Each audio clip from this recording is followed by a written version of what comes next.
breast cancer is the most common cancer in women. 1 in 8 women will develop breast cancer in their lifetime. Every 13 minutes, a woman is dying of breast cancer. That is why it is so very important to discuss breast cancer. और आज हम यही करेंगे. क्या even in India, almost 27% of cancers which are found in women is breast cancer. और ये सबसे ज़्यादा दिल्ली, तमिलनाडु और केरला में इसकी इंसिडेंस है. एंड डू यू नो कि 25% ऑफ वीमेन जिनको ब्रेस्ट कैंसर होता है they are young women less than 50 years. पर there is hope because if you screen and you catch breast cancer early तो 5 ईयर सर्वाइवल रेट बहुत ही अच्छा है. It's close to almost 90%. Breast cancer होने के रिस्क फैक्टर्स क्या हैं? उसमें एक तो है जेनेटिक रिस्क फैक्टर्स. ये वो फैक्टर्स हैं जो हम चेंज नहीं कर सकते. और सेकंड है लाइफस्टाइल रिस्क फैक्टर्स जो कि if we want we can actually change them. तो जेनेटिक फैक्टर्स में सबसे इम्पॉर्टेंट है if you have a family history of breast cancer. अगर आपके किसी first degree relative like mother या सिस्टर में ब्रेस्ट कैंसर की हिस्ट्री है then this increases your risk of developing breast cancer. दूसरा, if you had early menarche that means कि आपके पीरियड्स 12 ईयर्स की एज से पहले शुरू हो गए या लेट मीनोपॉज दैट मीन्स कि 55 ईयर्स के भी आप हो गए हो but you are still having periods. So this again is a risk factor for breast cancer. If you had your first child late or if you never had a child this again increases the risk for breast cancer. And then there are some genes जैसे कि BRCA जिसको हम BRCA कहते हैं, BRCA1 and BRCA2 jeans. अगर इसमें changes या mutation हो जाएं जो कि डीनोवो भी हो सकते हैं या आपको ये चेंजेस अपने पेरेंट्स से मिले हैं then again these women are at risk for breast cancer. तो ये तो था genetic. Then there are some risk factors which are avoidable. अगर आप अपनी लाइफस्टाइल चेंज करोगे तो फिर ये आपका risk for breast cancer would decrease. One is being overweight. दूसरा, if you are not doing enough physical exercise. Studies have shown that if you walk even for 20 minutes, that decreases your risk for breast cancer. Then your diet, if you are taking too much of saturated fatty acids and diet which is lacking in fruits or vegetables, so this also increases the risk. Then consuming alcohol is one very, very important risk factor for developing breast cancer. तो the other thing is कि हमें पता कैसे चलेगा कि हमें breast cancer हो रहा है. तो उसके सिम्टम्स या साइंस क्या हैं? सबसे important symptom for breast cancer is lump in the breast. Now if you feel कि आपकी ब्रेस्ट में कोई लम्प है so you should always consult a doctor. मतलब इसमें कोई पैनिक सिचुएशन नहीं है. Most of the lumps, almost 40 to 50% of lumps which are detected in breast tissue are actually benign. वो कैंसर नहीं होते हैं पर आप किसी लम्प को नज़रअंदाज भी नहीं कर सकते. सेकेंड, इफ़ यू फील कि आपकी ब्रेस्ट का साइज़ बढ़ रहा है या कम हो रहा है स्पेशली अगर एक साइड पे then again you should be more alert.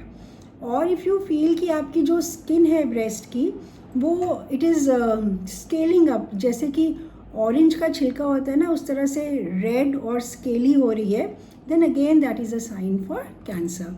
Then अगर आपकी निप्पल से डिस्चार्ज आ रहा है स्पेशली अगर वो क्लियर या ब्लड टिंज डिस्चार्ज है then again you have to be very cautious and you need to consult your doctor कि कहीं ये मुझे कैंसर तो नहीं हो रहा है.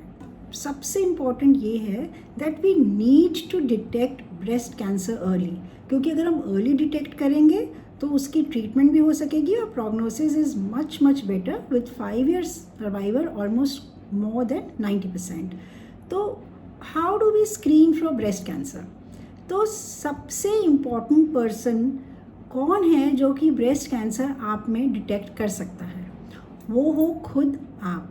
That is self breast examination. So इसके लिए आप 3 चीज़ें याद रखो. TLC. T means touch your breast. L means look for any changes in the breast. C means if you have any changes, consult your doctor. और ये कब करना है? जब आपके पीरियड्स ख़त्म हो जाते हैं 1 week आफ्टर दैट. और जो लेडीज़ मीनोपॉजल हैं जिनको पीरियड्स आते ही नहीं हैं तो वो महीने की कोई भी डेट फिक्स कर सकते हैं कि 1st ऑफ एवरी मंथ या 15th ऑफ एवरी मंथ हम ये करेंगे। तो अब ये करना कैसे है? Basically you have to stand in front of a mirror and then you have to examine your breast. तो आप मिरर के आगे खड़े होगे with both your hands by the side of your body and then you look कि दोनों breast में कोई शेप में चेंज है, कोई साइज में चेंज है या कोई स्कारिंग हो रही है। Then you put your hands अपने ऐसे बटक्स के ऊपर। तो इससे क्या होता है कि मसल्स थोड़ी टॉट हो जाती हैं, तो कोई शेप या कोई अगर स्वेलिंग है ब्रेस्ट में तो वो अच्छे से नज़र आती है। फिर आपको अपनी ब्रेस्ट पैल्पेट करनी है और ब्रेस्ट पैल्पेशन के लिए you generally use the pads of your 3 fingers. तो इन फिंगर्स से आप अपनी ब्रेस्ट पैल्पेशन करेंगे, सर्कल्स में जाएंगे, you will cover the whole breast and even the area under the armpit. तो ये पहले आप लेफ्ट के लिए करेंगे और फिर राइट ब्रेस्ट के लिए करेंगे। You can also examine your breast while lying down, जैसे सोने से पहले। तो उसमें आपको क्या करना है? Same way you have to palpate with your 3 fingers. थोड़ा फर्म प्रेशर के साथ you go in circles starting from one end और पूरी ब्रेस्ट और आप अपनी कवर करोगे और एंड में always squeeze your nipple to see कि कोई डिस्चार्ज तो नहीं आ रहा। सेल्फ ब्रेस्ट एग्जामिनेशन अगर आप अपनी मंथली करोगे तो बहुत it's a good screening method. तो आप पिकअप कर सकते हो कि आपकी अगर कोई शेप में गड़बड़ है या आपको कोई लंप भी फील हो सकता है। दूसरा स्क्रीनिंग मेथड होता है clinical breast examination. Clinical breast examination means कि आप डॉक्टर के पास गए और डॉक्टर ने आपकी ब्रेस्ट एग्जामिनेशन करी। Then what third screening test जो हम यूज़ करते हैं वो है मैमोग्राफी। तो बेसिकली मैमोग्राफी क्या है? That you give its a X-ray of the breast. थोड़ा सा रेडिएशन का डोज देते हैं और ब्रेस्ट टिश्यू का एक्सरे करते हैं। Now mammography is a very good screening method and even before the lump is palpable you can actually pick up the lump on mammography. So ये बहुत अच्छी टेक्निक है, इसको हम स्क्रीनिंग मेथड भी यूज़ करते हैं और अगर कोई लंप फील हो तो वो थेराप्यूटिक मेथड भी हो जाता है। तो बेसिकली इसमें 2 प्लेट्स होती हैं, एक्सरे की प्लेट्स, उसके बीच में आपके ब्रेस्ट टिश्यू को दबाया जाता है। So basically this consist of 2 X-ray plates and between those plates the breast tissue का एक्सरे लिया जाता है। तो अगर कोई लंप होता है तो वो you can really pick it up. If any of these test come out to be abnormal, फिर आगे क्या करेंगे? आगे फिर हम ब्रेस्ट का अल्ट्रासाउंड कर सकते हैं, हम ब्रेस्ट का MRI कर सकते हैं। एक और important screening is genetic screening. तो ये किन लेडीज़ में ज़्यादा ज़रूरी है? अगर आपकी फैमिली हिस्ट्री है ब्रेस्ट कैंसर की तो जेनेटिक स्क्रीनिंग करानी चाहिए।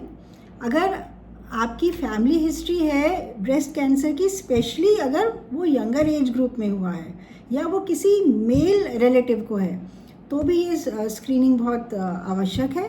या if you yourself have had ovarian cancer या पैनक्रियाटिक कैंसर, तो ये cancer are related to breast cancer also. Or if your parents are carriers of BRCA1 and BRCA2 gene, then again genetic counseling and screening is recommended. अगर अब आपने ये सारे screening test करा लिए और अगर कोई भी टेस्ट आपका पॉजिटिव आता है, then we go in for other tests like ultrasound or MRI and depending upon कि क्या रिपोर्ट आती है आपकी ब्रेस्ट की बायोप्सी ली जाती है and depending on the biopsy of course then the treatment happens. कुछ क्वेश्चंस हैं जो कि पेशेंट्स काफ़ी पूछते हैं। So there are some myths which I would like to discuss. एक क्वेश्चन बहुत पूछते हैं कि क्या हम अगर टाइट ब्रा डालें या अंडरवायर वाली ब्रा डालें तो can that cause breast cancer? तो आप किसी भी तरह की ब्रा डालिए, उससे ब्रेस्ट कैंसर नहीं होता। दूसरा कि अगर हमारे को ब्रेस्ट में इंजरी हुई है तो क्या वो आगे चल के कैंसर बन सकती है? नहीं, कोई भी इंजरी आगे चल के कैंसर नहीं बनती है। बट कभी कभी क्या होता है कि जब इंजरी होती है तो जैसे फैट नेक्रोसिस हो गया तो वो मैमोग्राफी आप कराओगे तो लगेगा कैंसर है, पर जब आप उसकी बायोप्सी करेंगे तो आप देखेंगे कि वो कैंसर नहीं है। फिर कि अगर हमारी फैमिली हिस्ट्री नहीं है ब्रेस्ट कैंसर की तो हमें ब्रेस्ट कैंसर नहीं हो सकता, ऐसा एकदम नहीं है। बिकॉज हेरिडेटरी ब्रेस्ट कैंसर सिर्फ 15 से 20% में है। बाकी के patients of breast cancer do not have a history of breast cancer. कि हमारे को तो लम्प फील नहीं होता तो दैट मीन्स हमारे को तो ब्रेस्ट कैंसर नहीं है। नहीं, ऐसा नहीं है, क्योंकि लम्प बनने में समय लगता है। तो हो सकता है कि आप जब तक लम्प फील करो ब्रेस्ट कैंसर एक्चुअली स्प्रेड हो गया हो। इसीलिए मैंने बताया कि screening is very important. Her month आपको अपनी ब्रेस्ट को फील करना चाहिए और 1 साल में एक बारी मैमोग्राफी ज़रूरी है।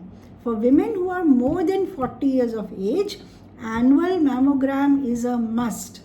And if you have some high risk factor जैसे कि फैमिली हिस्ट्री है या आपको खुद को ओवेरियन कैंसर हुआ था, ऐसी विमेन को even if they are less than 40 years they need to have a annual mammography. फिर ये क्वेश्चन पूछते हैं कि अगर निप्पल हमने पीएस करवाया तो can that lead to breast cancer?